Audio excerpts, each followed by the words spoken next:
We're all set to be consumers of 5G coverage, but how can the telco sector meet consumer demand? And what is the future for telecommunications in Australia?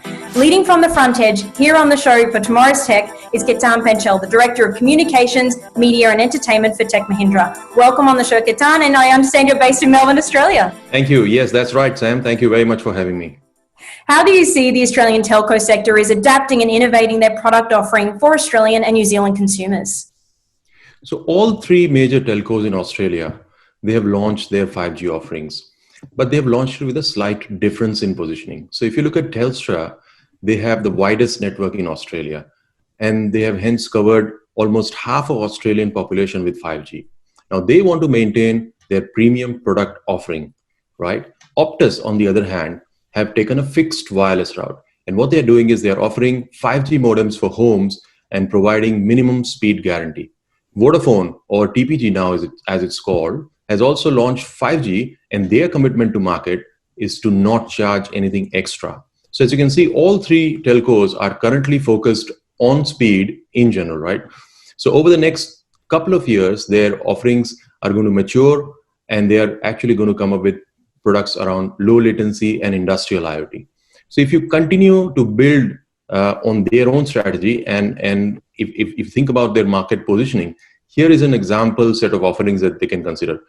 Telstra, they are already as a business in health, and it is relatively easier for them to come up with a robust health portfolio around, say, telemedicine and base it on 5G. Excellent, Ketan. Now, what applications do you believe will drive the early adoption of 5G in Australia and New Zealand? 5G is going to disrupt and transform all industries. Now, they can be agriculture, transport, logistics, manufacturing, health, media, entertainment, and even emergency services. Now, it's going to transform the way both government and us as an industry deliver goods and services. Now, we believe there are a number of early use cases one can perceive in Australia. They can be around AI, 3D printing, additive manufacturing, blockchain, genomics, robotics, drones, and whatnot. But I can take a couple of examples which can radically transform the outlook of Australian economy. As you know, Australia is not a leader in manufacturing, but 5G can change that. 5G brings with it what's called smart manufacturing. Now, if you combine things like AGV, which is automated guided vehicles, and there's a new term called cobots. Now, cobots are collaborative robots. I mean, they effectively communicate with humans and work with them and do all the repetitive tasks, right? And then if you throw in AI and visualize everything in the context of 5G, that can be game changing. So up until now, what we have seen is that countries which have got low cost and essentially low wages have become powerhouses of manufacturing. But 5G changes all of that. We need not rely on human and wages anymore. You can have all the repetitive tasks done by machines, and then humans can focus on only intelligent tasks. And thereby, it can certainly give an edge to a country. Now, all the countries which are forward-looking and leaders in adopting this brand new technology are going to have an edge, and Australia has no option but to nail it.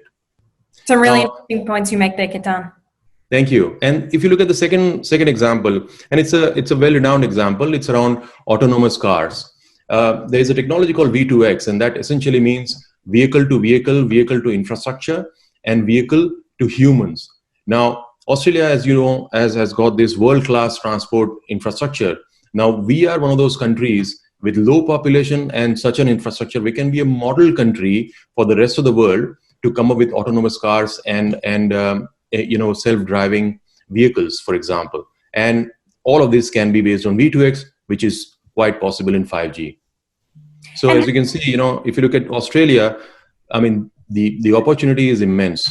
And in this 5G era, how do you see the role of Australian tech startups in shaping the future of the Australian telecommunications industry? So in recent times, we have seen a couple of major innovations in tech market. First one is cloud. And after cloud, the way we consume infrastructure has dramatically changed. Likewise, 5G is the biggest enabler of delivering network, right? And that's the massive change in the recent times. And if you combine 5G, cloud, and AI, the opportunities are literally unlimited. And startups generally thrive on innovation, right? So So it's needless to say that startup will play a massive, or I would say a pivotal role in driving a number of different use cases in 5G.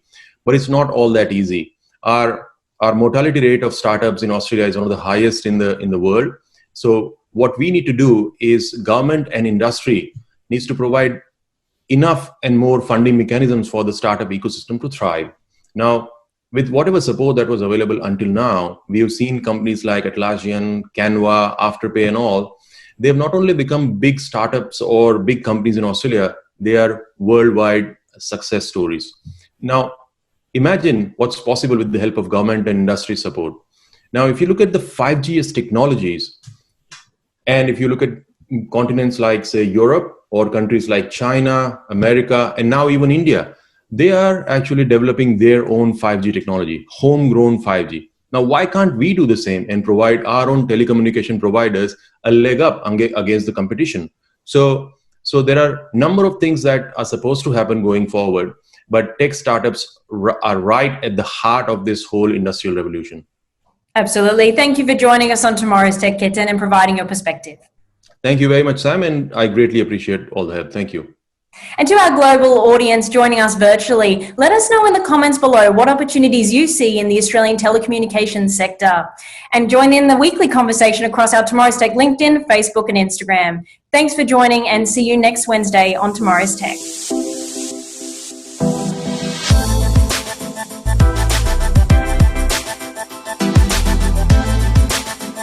Tomorrow's Tech, presented by 3 Dot Digital.